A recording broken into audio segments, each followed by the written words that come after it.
عارفان اہل بیت کی گلشن خودی سے گلہائے حکمت، تو ہم طریق استقراء کو سمجھنے کی کوشش کرتے ہیں۔ طریق استقراء سے مراد کائنات و موجودات میں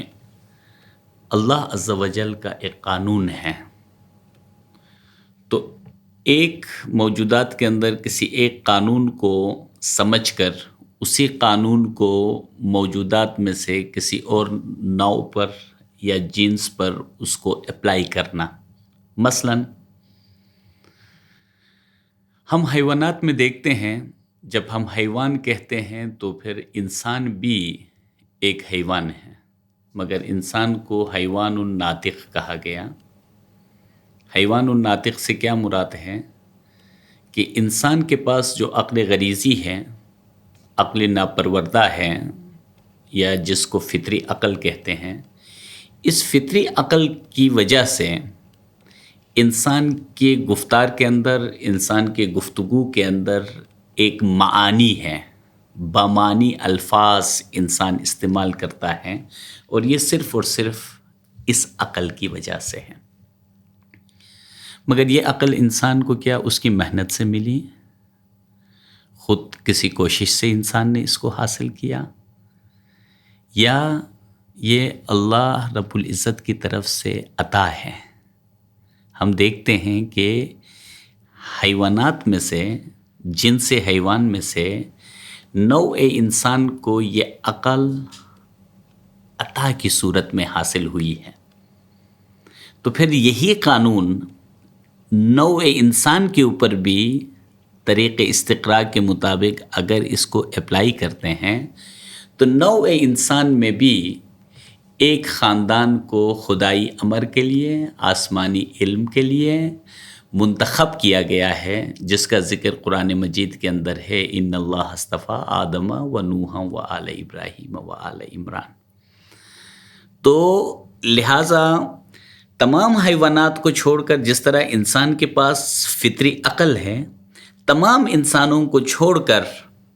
ایک خاندان، اور اس خاندان میں بھی ایک شخصیت کو عطائی علم سے، عطائی طور پر خداوند رب العزت نے خود منتخب کر کے اس کو نوازا ہے، تاکہ اس عقل کے ذریعے سے دوسرے تمام عقول کی پرورش ہو، اور جو عقول، جو نفوس اس کے قریب ہوں گے اور اس کے علم سے، اس کی تربیت سے جتنا فیض حاصل کریں گے، تو چونکہ انسان کے اندر جو ہے، انسان حیوان الناطق بھی ہے، مگر یہ جو عقل غریزی ہے یہ بھی ہے، تو یہ عقل غریزی عقل عطائی کے ساتھ جب منسلک ہوگی تو اس عقل غریزی کے اندر سدھار پیدا ہوگا۔ وقت کے ساتھ ساتھ اس کے اندر حیوانی خصلتیں کم ہوتی جائیں گی۔ حیوانی خصلتوں کے اندر مردم آزاری ہے، جس طرح کتا کسی کے اوپر بونگتا ہے، جس طرح حیوان کے اندر طاقت کا استعمال ہے، تو ایسے بہت سارے اوصاف جو انسان کی اس حیوانی خصلت کے اندر، انسان کے اس سرشت کے اندر پوشیدہ ہیں،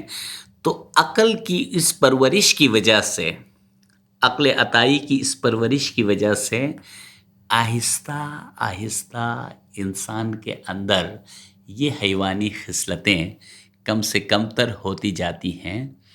اور ایک وقت ایسا آتا ہے جو انسانیت کی معراج ہے، جس طرح حضرت ابراہیم علیہ السلام کی زبانی خداوند قدوس نے فرمایا، فَمَن تَبِعَنِی فَإِنَّهُ مِنِّی، جو میری اطاعت کرے گا گویا کہ وہ مجھ سے ہیں۔ تو لہٰذا انسان کے اندر یہ حیوانی خصلتیں